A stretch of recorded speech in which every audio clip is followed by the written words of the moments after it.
तस्योष्णिगासिल्लोमभ्यो गायत्री च त्वचो विभुः विभोः तृष्टुं मांसात्स्नुतोऽनुष्टुप् जगत्यस्नः प्रजापते। अब जो हमारे यहाँ छंद माने गए, यानी आप जो श्लोक पढ़ रहे हैं, अभी देखिए हम जो श्लोक पढ़ रहे हैं ना बहुत देर से, ये सब अनुष्टुप छंद के श्लोक हैं। तो ऐसे अनुष्टुप, त्रिष्टुप, जगती, उष्णी, ये सब छंद माने गए। छंदों की उत्पत्ति कैसे हुई है वो 45वें श्लोक में बता रहे हैं कि तस्योष्ण गासिल लोमभ्यो, यानी उनके लोमभ्यो, लोम कहते हैं हमारे रोम को, तो जो रोम है तस्योष्ण गासी लोमभ्यो, लोम से यानी रोम से क्या हुआ, उष्णिक, उष्णिक नाम का जो एक छंद है वो प्रकट हुआ।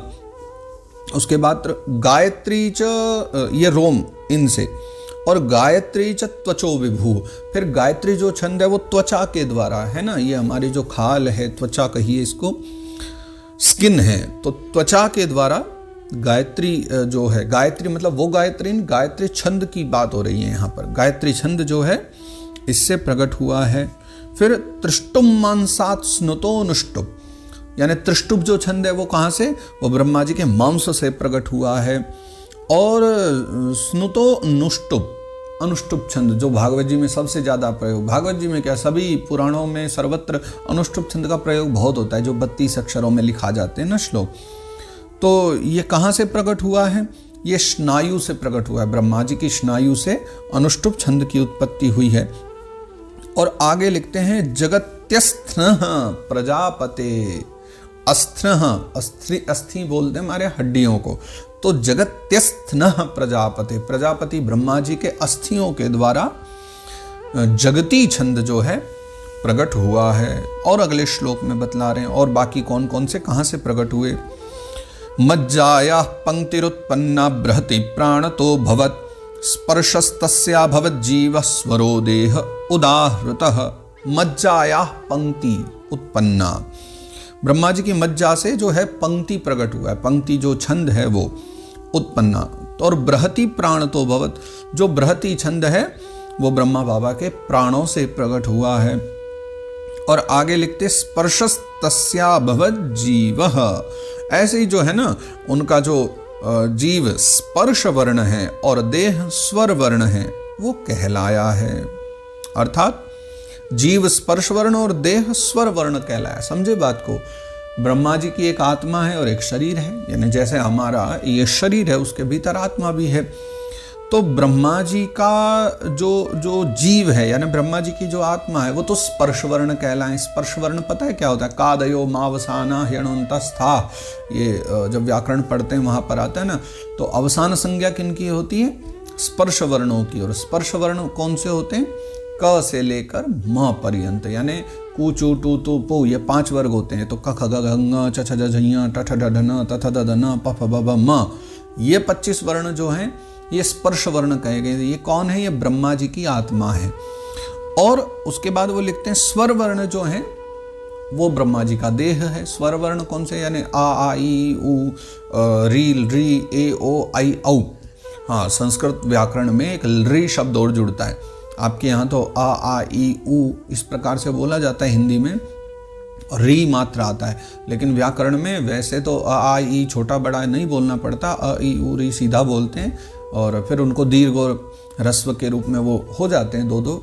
लेकिन इसमें री भी 2 होता है, संस्कृत में री भी ह्रस्व भी होता है, दीर्घ भी होता है, और फिर एक री शब्द और भी जोड़ा गया है। जोड़ा क्या, पूर्व से ही है, भगवान शंकर के सब डमरू से निकले हुए स्वर हैं, जो सूत्र आते हैं 14 सूत्र, आई उण रिल रिक ए औ आई औ छय वरड यम गणनम, सब 14। जिन्होंने व्याकरण पढ़ी होगी थोड़ा मेरी बात समझ पा रहे होंगे सब लोग, संस्कृत व्याकरण नव्य व्याकरण जिन्होंने पढ़ी होगी, तो उसमें वहाँ स्पर्श वर्ण और अंतस्थ वर्ण ये सब वहाँ पर वर्णन आते हैं। तो क से लेकर म पर्यंत जिनकी अवसान संज्ञा होती स्पर्श वर्ण कहे गए, वो ब्रह्मा जी की आत्मा है ना, जीव माना गया है। और स्वर जितने भी हैं यानी आ से लेकर ए ओ आई औ, वो जो स्वर माने गए हैं ये सभी के सभी ब्रह्मा जी का देह कहा गया है, ब्रह्मा जी की देह माना गया है। अब और भी तो कुछ वर्ण होते हैं जो मैंने अभी बताया था, जैसे ऊष्म हो गए, अंतस्थ हो गए, अगले श्लोक में उनके बारे में भी बतलाया है।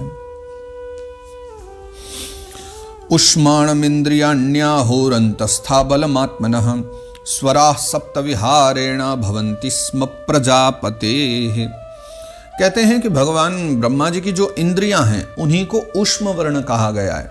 ऊष्म वर्ण क्या है, फिर थोड़ा व्याकरण में जाना पड़ेगा। शल ऊष्माण, श श श श स और ह, यानी तीनों शकार और ह, ये चार जो वर्ण होते हैं ना, शल ऊष्माण, इनको ऊष्माण वर्ण कहा गया है।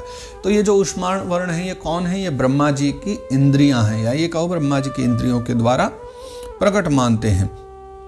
और जो बल है ब्रह्मा जी का, उसके द्वारा अंतस्थ वर्ण प्रकट हुए हैं। अब अंतस्थ वर्ण कौन से हैं? य व र ल, यह जो चार वर्ण होते हैं ये अंतस्थ वर्ण कहे गए हैं। तो ये जो अंतस्थ वर्ण है ये ब्रह्मा जी के बल के द्वारा प्रकट हुए हैं, यानी ब्रह्मा जी का बल ही अंतस्थ वर्ण माना गया। फिर अब इसके आगे की जो बात है ये बड़े ध्यान से समझना, ये सब संगीत प्रेमियों के लिए है जो संगीत को बड़ा प्रेम करते हैं। स्वराः सप्त विहारेण भवन्ति स्म प्रजापतेः।